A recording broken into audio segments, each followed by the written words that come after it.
Bonjour, ceci est une vidéo dont le but est d'expliquer le sens général de ma ressource de résolution de problèmes. D'autres vidéos plus loin sur le site vous expliquent comment je la mets en place dans ma classe. Ma question initiale est la suivante. Comment enseigner aux élèves à passer de la lecture d'un énoncé mathématique, mais formulé en français, à une représentation efficace et juste guidant l'élève vers l'opération à effectuer?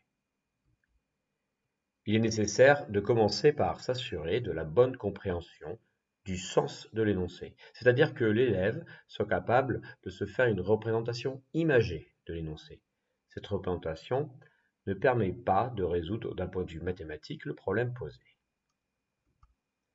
L'élève doit donc traduire l'énoncé de français en une représentation cette fois-ci non imagée, mais schématique. Cette traduction du français vers un schéma va comporter deux étapes. Une étape lexicale, qui va concerner uniquement le sens des valeurs présentes dans l'énoncé, puis une étape grammaticale, qui, elle, va concerner l'articulation entre ces valeurs. Il faut donc commencer par un travail spécifique d'épuration de l'énoncé.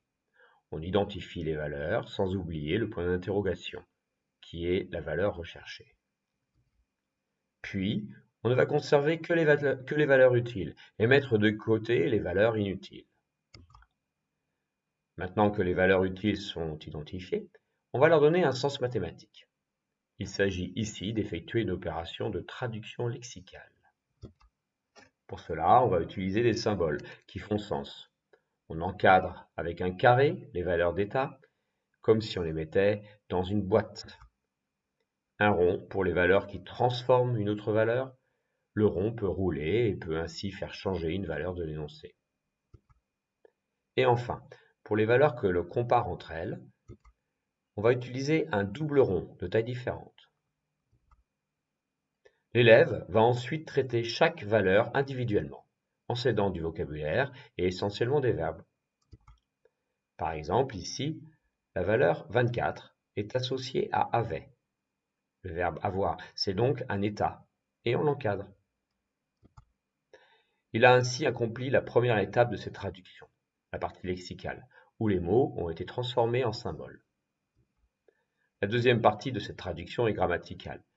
Il s'agit donc d'ordonner les symboles entre eux pour obtenir un schéma. Les élèves ont le choix entre trois schémas étudiés ensemble.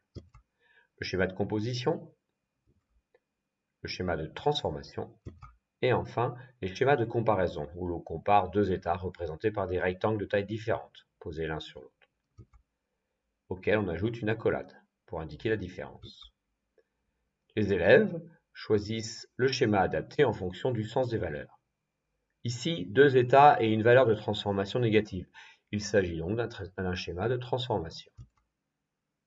Il ne lui reste plus qu'à placer les valeurs au bon endroit dans le schéma. Puis, enfin, le sens du schéma va guider l'élève vers l'opération à effectuer. Ici, l'état initial moins la transformation devrait donner la valeur recherchée. 24 moins 7. Pour finir, il est important de préciser que la finalité de cet apprentissage est double. Les élèves vont dans un premier temps réaliser cet apprentissage à l'écrit et vont être incités à ne plus faire le schéma dès lors qu'ils n'en sentent plus la nécessité. Tout cela va devoir se faire dans la boîte noire de leur esprit. On va aussi les inciter à s'approprier ces schémas. Comme cela se fait avec une langue qui possède un lexique, une grammaire, les élèves vont être autorisés à transformer, adapter et changer et puis aussi faire évoluer cette grammaire, tant qu'elle reste efficace et juste. Cet apprentissage est donc fortement guidé au début, le temps que les élèves s'approprient les outils et leur sens, puis en fonction de leur réussite, les élèves seront individuellement encouragés à se passer de l'écrit. Merci et à très bientôt.